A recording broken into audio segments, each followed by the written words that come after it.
প্রতি বছর উরস উৎসবে দুই বাংলার মিলনস্থল হয়ে ওঠে মেদিনীপুর। বাংলাদেশ থেকে আসে বিশেষ ট্রেন, তবে এবার বাংলাদেশে নৈরাজ্যের পরিস্থিতিতে আসবে না এই বিশেষ ট্রেন। 123 বছর এমন ছন্দপতন, এই নিয়ে পঞ্চমবার ক্ষতির আশঙ্কায় মেলার ব্যবসায়ীরা। উরস ঘিরে প্রতিবারই উৎসবে মাতে মেদিনীপুর। সব ধর্মের মানুষই বিশেষ এই দিনে জোড়া মসজিদে হাজির হন। 7 দিন ধরে মেলা চলে। বাংলাদেশ থেকে আসা তীর্থযাত্রীরা ফেরার সময় অ্যালুমিনিয়ামের বাসনপত্র, মাদুর, মিষ্টি সহ নানা সামগ্রী কিনে নিয়ে যান। এবার 4 ফাল্গুন অর্থাৎ 17 ফেব্রুয়ারি 124তম উরস উৎসবের আয়োজন করা হয়েছে।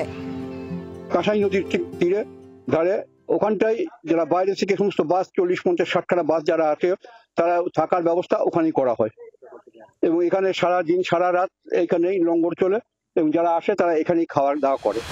উরস উৎসব উপলক্ষে 1902 সাল থেকে বিশেষ ট্রেন পুণ্যার্থীদের নিয়ে আসে মেদিনীপুরে। ট্রেনে আসেন বাংলাদেশের প্রায় 2000 মানুষ। তবে বাংলাদেশের নৈরাজ্যের পরিস্থিতির জেরে প্রতিবারের মতো এবছর বিশেষ ট্রেন আসছে না। 123 বছর পর এমন ছন্দপতন এ নিয়ে পঞ্চমবার। 1965 ও 1971 সালে মুক্তিযুদ্ধের আবহে ট্রেন আসেনি। 2021-22 সালে ট্রেন আসেনি করোনার জেরে। এবার বাংলাদেশে নৈরাজ্যের পরিস্থিতির জেরে ট্রেন আসছে না। এই উৎসবকে কেন্দ্র করে যে অর্থনৈতিক যে একটা পরিকাঠামো মেদিনীপুর শহরের যে উজ্জ্বল হতো বা কি বলবো যে আয় হতো, সেই জায়গাটাতে আমার ব্যক্তিগত অভিমত যে একটা ধাক্কা খাবে।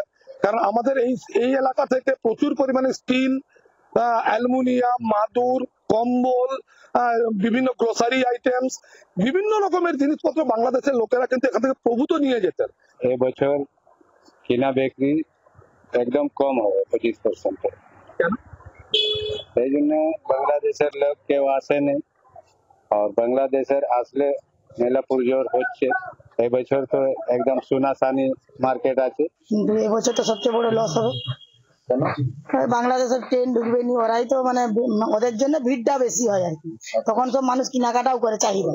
এখন ওরা যখন না আসবে কেনাকাটাও কম হবে, ব্যবসাও কম হবে, ভিড়ও কম হবে।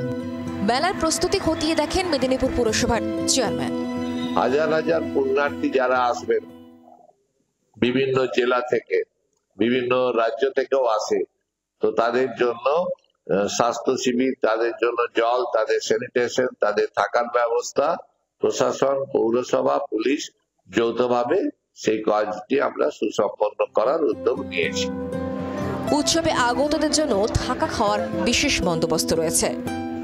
পশ্চিম মেদিনীপুর থেকে চম্পক দত্তের রিপোর্ট, জি 24 ঘন্টা।